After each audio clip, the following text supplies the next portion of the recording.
pure na ribuyu wagene na butu y'umumerwe menshi y'imibune kwishinze tiramubu nateretse agacuma bibikanda makoma bazindukana imikeka byiyoni ndikagoma mu kigo nkesha intongo mu byiza uturuka mu ngoma sinzi wahirahira mu nzozi nabamangira mu majwi n'abasaraza na stick na rudadiraga hafu n'agapisi ubwami bwanyu nakivugira n'imikiwe ijabiro ndacyari mu rwambariro inyengo nk'iyi yengetsira cyuzuye igitariro rusaku rw'ingungunu iri mu busa nabo twabuza kujya juru kumenesha imbeho mu biti incuro mu kadu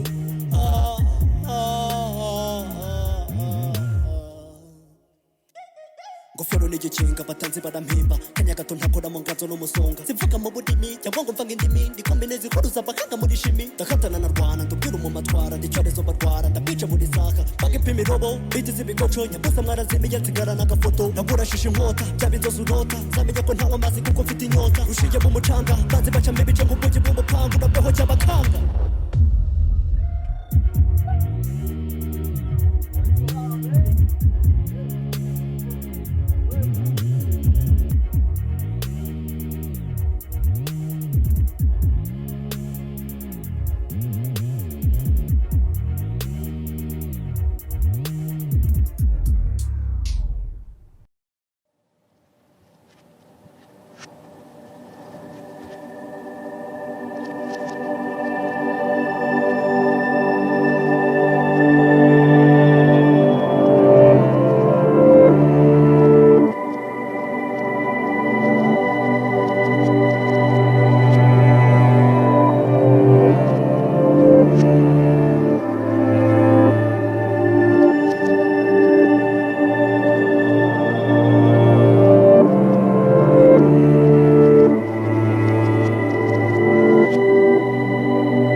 Everything good?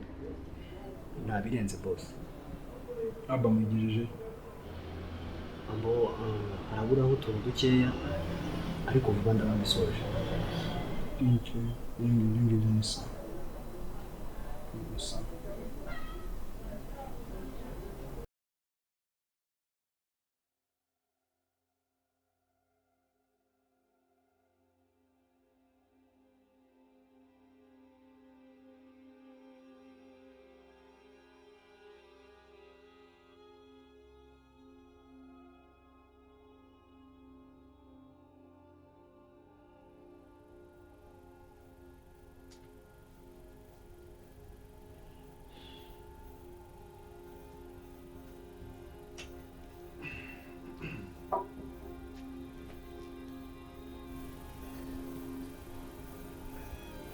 Liza, AMAHORO se?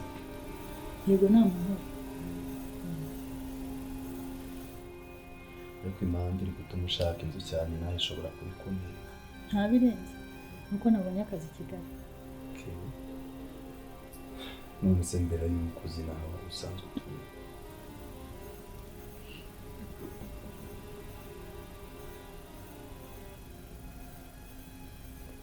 Nabaga Musanze. Musanze.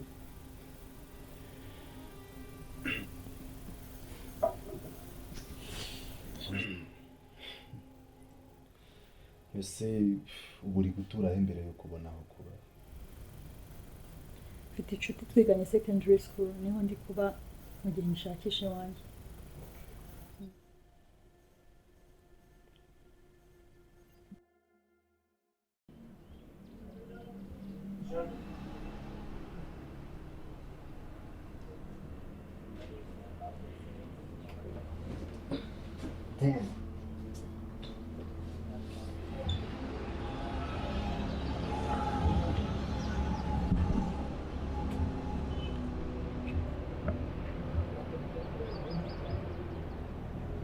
Nakubujije kuza utambwiye.